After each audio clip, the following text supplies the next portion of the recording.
Bonjour à tous. En tant que croyants, nous sommes évidemment prêts à obéir à tout ce que Dieu nous demandera et à aller là où il nous enverra. Dans la réalité, pour autant, ça n'est pas toujours aussi simple.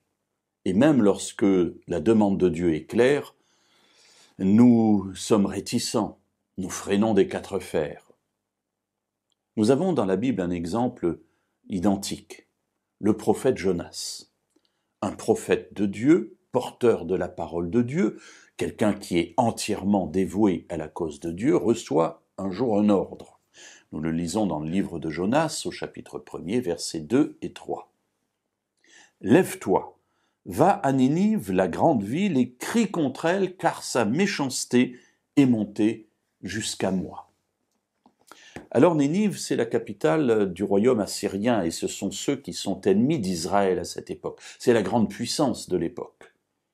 Et voilà que le prophète de Dieu, le prophète d'Israël, reçoit un ordre pour aller crier contre Ninive, tellement elle est méchante. Alors c'est un message positif pour Jonas, parce que ce sont les ennemis d'Israël, et Dieu lui dit va crier contre elle, c'est-à-dire va porter un oracle de destruction. Ninive sera détruite, c'est ce qui sera précisé dans la suite du récit. Alors Jonas peut se dire, mais c'est chouette, je vais enfin pouvoir porter un message contre ces ennemis d'Israël. Alors la suite du récit nous dit, alors Jonas se leva pour s'enfuir à Tarsis, loin de la face de l'Éternel.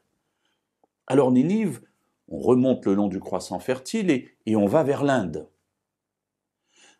Tarsis, Jonas affrète un bateau à Jaffa, le port qui est pas très loin de Jérusalem, sur la côte méditerranéenne, et il fuit à Tarsis, c'est-à-dire vers l'Espagne, complètement à l'opposé. Et on se dit, mais pourquoi cela ? Effectivement, il y a là une attitude bien étrange de ce prophète. Voilà qu'il entend une parole claire de la part de Dieu, qui va, en tout cas a priori, dans le sens de ce qu'il aimerait faire, c'est-à-dire maudire cette ville remplie de gens méchants. Et alors que l'ordre de Dieu est clair, que fait-il ? Il se lève et il va exactement dans la direction opposée. Mes amis, quelle drôle d'attitude de ce prophète, quelle drôle d'attitude de cet homme de Dieu. Alors demain, nous verrons ce qu'il en est et pour quelle raison il a pu agir de la sorte.